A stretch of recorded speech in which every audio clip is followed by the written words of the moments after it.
Hey soldiers, is real estate being purposely manipulated to lose value? Are we seeing a concerted effort to attack certain asset classes and have the assets within those classes decrease in value? And if so, A, who's doing it? And B, how can we profit? I got to know. All right, so the answer to the first question is, well, yeah, we are seeing a manipulation, purposeful manipulation of real estate values through the manipulation of interest rates. So let's take a look. Let's just jump right into this and take a look at this chart from the Federal Reserve. Now, this chart shows you the blue line is residential real estate prices for the United States. We're going all the way back to 1970. Keep in mind, the shaded areas represent recession periods, okay? The shaded areas represent periods that were initialized by 2 consecutive quarters of negative growth. So if we were consistent, we'd see a shaded area over here where we are now in 2022. But because certain politicians are really enamored with redefining everything under the sun to create a false picture, we have to just keep it in our minds that we are indeed in a recession as the United States has previously defined it. So this blue line is the residential real estate property values. Now, if you come down here and you'll notice that there's a red line. That red line is the Fed's discount rate, okay? That Fed that Jerome Powell manipulates. And corresponding to that is the 30-year fixed rate mortgage average in the United States. That's the green line. So let's take a look here. And we see that the interest rate set by the Fed was 12.94% back in May of 1980. And the 30-year mortgage was 14.15%. We come over here and it's even more stark. We've got over an 18% mortgage rate, and we got the discount rate at that time corresponding to, if I can hit the line, there we go, 14%, okay? So these are extraordinarily high rates, especially in comparison to what we've seen here, in recent history. But if you'll also notice that during those times, we had prices fall, home values fall. So the home values are falling as the rates are rising. That's only natural, right? Now, how do we benefit from that? Well, number one, if we are looking for real estate as an asset class to either live in as a primary residence or own for investment purposes, then a high interest rate environment might be just the time to do it, because an interest rate fluctuates over time. They go up, they go down. But unless you have an adjustable rate mortgage, which is for most people not really prudent, then you know that your 30-year mortgage rate is fixed. It's going to pretty much remain the same. Of course, there are refinances and things like that, and that's what we'll talk about next. So the mortgage rate, for the most part, that you get is going to remain constant. The interest rate will not. It will fluctuate, giving you an opportunity to refinance once the rates come down to an affordable level, a more affordable level. So if you were to have purchased a home at a 17.3% interest rate in January of 1982, in March 18th of 1983, it was 12.81%. So you could have dropped that rate at several points after you made the initial purchase and got the initial mortgage, which, depending on the type of refinance you got, would have dropped your mortgage payment, making it more affordable to you and freeing up cash to do other things. Maybe improve the house, improve the piece of property, whether you use it as a primary residence or whether you are renting it out for another purpose. Okay, so yes, these rates are being manipulated, and that is not so much malevolent as it is just a lack of creativity. We talked the other day on the video about Steve Forbes saying that the Fed shouldn't be out there doing the types of things that are going to make Americans poorer. There are alternatives to interest rate hikes that would be able to stem the tide of inflation, but the United States doesn't want to go there because a gold standard, which is what Forbes suggested, would also entail some fiscal and monetary discipline. Here's a fact, I don't know whether you know or not. The United States is not about discipline when it comes to money. Come again? No, it's a fact. Not the government and not the people, okay? We've got people in office that we put there, right? So if you see over here where we are now, September of 2022, the interest rates have started to creep up, and we see home prices starting to flatten out, okay, starting to moderate. So this could be a good time to start to, depending on what happens next, start to look at home prices. They're still, if we go back to 1970, this chart shows us that home prices are the highest they've been since that time on a adjusted basis, okay? So we have that in terms of, yes, there is manipulation going on. And we also know now that we can definitely profit from that because some of the air is being taken out of these assets because the non-governmental organizations and the governments of the world, the central banks, also want to, the Western governments primarily, the Davos crowd, the Group of Seven, those guys want to flatten out the standard of living across the whole world. So in order to do that, the Western countries, they're not going any further up. They're coming down. They're not planning on bringing the developing nations up. They're just planning on bringing the Western nations down, okay? You will own nothing and you will be happy. Now, part of the reason why they're doing this is very simple, because of the whole climate philosophy. Blah, blah, blah, net zero, blah, blah, blah, climate neutral, blah, blah, blah. They want to control every aspect of your daily life, your economic life especially, because that leads to other freedoms in an attempt to lower your carbon footprint. Now, your carbon footprint is going to have to be lowered. They can continue to fly around in jets and, Leonardo DiCaprio can continue to own a big lavish yacht. That's okay.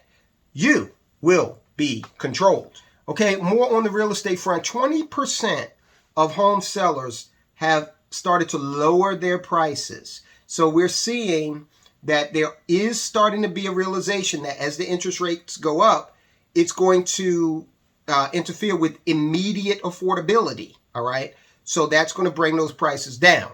And that is part of the Fed's desire to, slow markets down. Okay. So as the prices come down, sellers are trying to get more competitive, but we are going to see an increase in days on market. That is correspondent to inventory. Homes in August sat on the market an average of 5 days longer than they did a year ago. Now, we're talking nationwide numbers. It might be different in your neck of the woods. The median listing price in August dropped to $435,000 from $449,000. Again, these numbers of real estate, as we talked about before, is a hyper-local market. So what it does on average is going to definitely look a lot different than what it does at that hyper-local level. The average home sold for less than list price for the first time in more than 17 months during the 4-week period ending August 28th. This is according to Redfin, the real estate broker.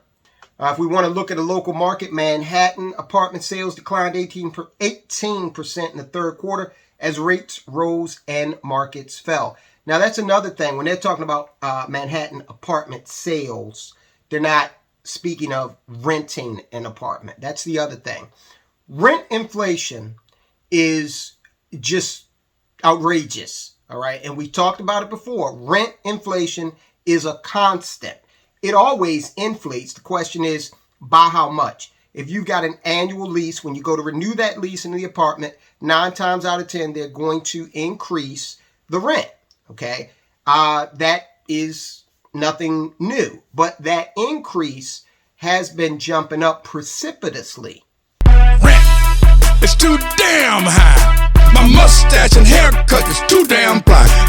The median rent growth for a 2-bedroom unit over the 50 metropolitan areas examined by Realtor.com slowed to a 9.8% year-over-year gain. Okay, so it slowed, but it was still up 9.8%. Rents grew 3 times as fast as before the events of 2020. So imagine that. Imagine going to renew that annual lease and the increase is at least 10%. All right, that can be significant, especially considering the fact that the average rent is somewhere in the neighborhood of $2,000. So we're talking about $200. The hell you say? As far as those rent increases are concerned, you don't necessarily have to be a landlord in order to profit from that, okay? What you can do is take a look at a real estate investment trust. The real estate investment trust is a company that pretty much owns a collection of properties, and the investors in that real estate investment trust, they get a piece of the profit. Okay, that's a 30,000 foot view of how it works. You need to do some due diligence on how to own a piece of that real estate investment trust so that you can profit from whatever they are invested in. Now, there are residential REITs. Considering that rents have gone up so precipitously, there are residential REITs, and people need places to stay. So this is one way you might live in an apartment. And wouldn't it be nice if you could start to make some money off of real estate? A real estate investment trust may be just the thing that you're looking for, depending on, a lot of factors that you will have to lay forth in your due diligence. Now, the last thing that we're going to cover here is the speculation that, again, the World Economic Forum and the governments of the West are engaged in, or will soon be engaged in, an effort to massively manipulate the price of gold in order to hurt Russia economically. And if that occurs, then let's just take a look at the situation and see if there's an opportunity for us. Now, they're speculating that one of the ways that the Davos crowd, the World Economic Forum, is looking at doing this is really turning up the heat on gold miners, those companies that bring that gold up out of the ground. It's a very environmentally complex process. Now, Joshua Crum has a tweet out there saying, "I heard something disconcerting this evening from a good source. Apparently, G7 morality police about to rain the propaganda down hard on gold, owning gold and gold mining companies in name of ESG and energy use." Okay, apparently the message from on high already working into BlackRock at all. So, okay, they're planning, like we said, they're planning on approaching it from an ESG standpoint, manipulating that price. But see, I don't know how simple that will be, simply because all of the Western nations they own tons, literal tons of gold. And so does China and Russia as well. But you've got to ask yourself, if this rumor is true, then it looks like the West would be hit hardest unless the plan is to go out, and here's the opportunity, to do something to suppress the price and then to go out and start buying it, as they have been doing, on the dip or at a significantly lower price. Now, this was done in some circles here back with JP Morgan. Back in 2021, they manipulated the silver price and dropped it 10 10.2% off of its highs. A 10.2% discount sounds rather nice, right? And I'm sure a lot of people were able to take advantage of that dip.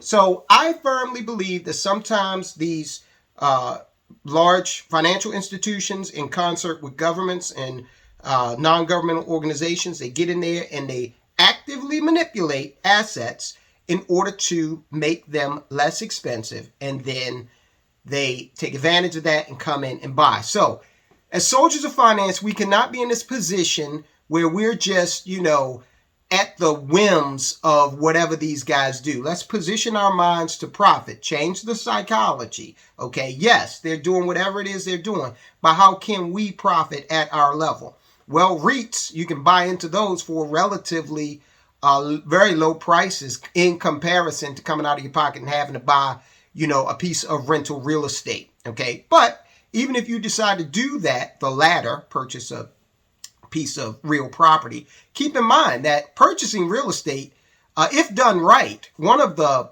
best and biggest advantages is that you can purchase the real estate in a leveraged manner.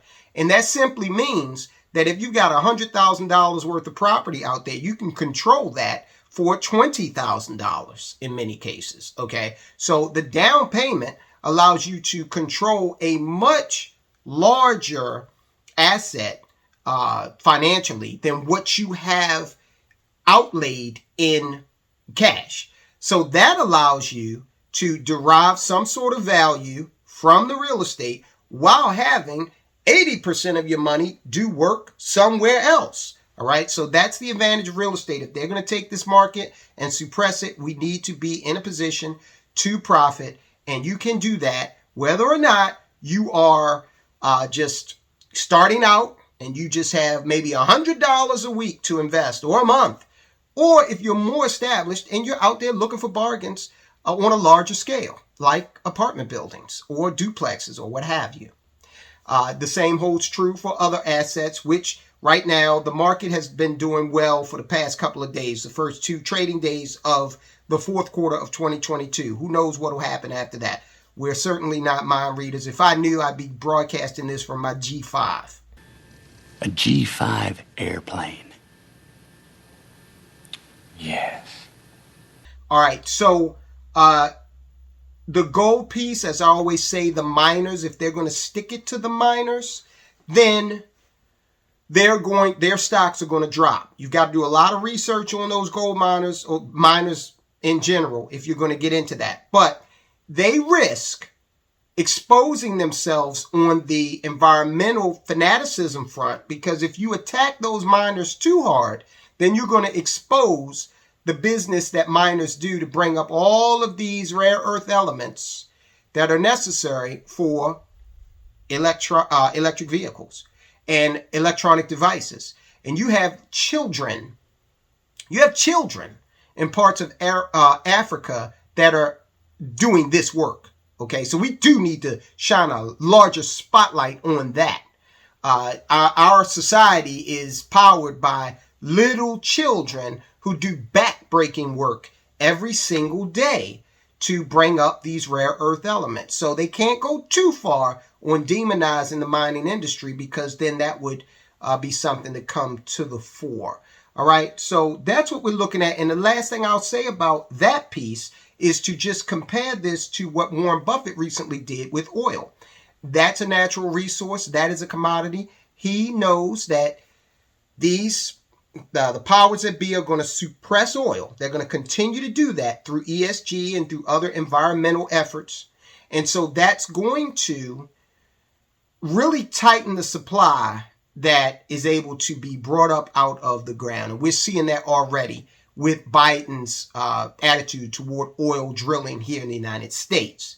So if Buffett controls a commodity that is in shorter supply, but the demand is still there, then he wins. Again, especially if he's transporting it by way of his Burlington Northern Santa Fe rail line. He's got it going and coming, right? We've got to think the same way, guys. Okay, before we get out of here, check this video out. This is extremely important. It shows you what's going on. Are the banks safe? Is your money in a bank safe? You have to watch this video, because if you don't have money, then you can't buy assets. Check it out. Guys, I'll talk to you soon.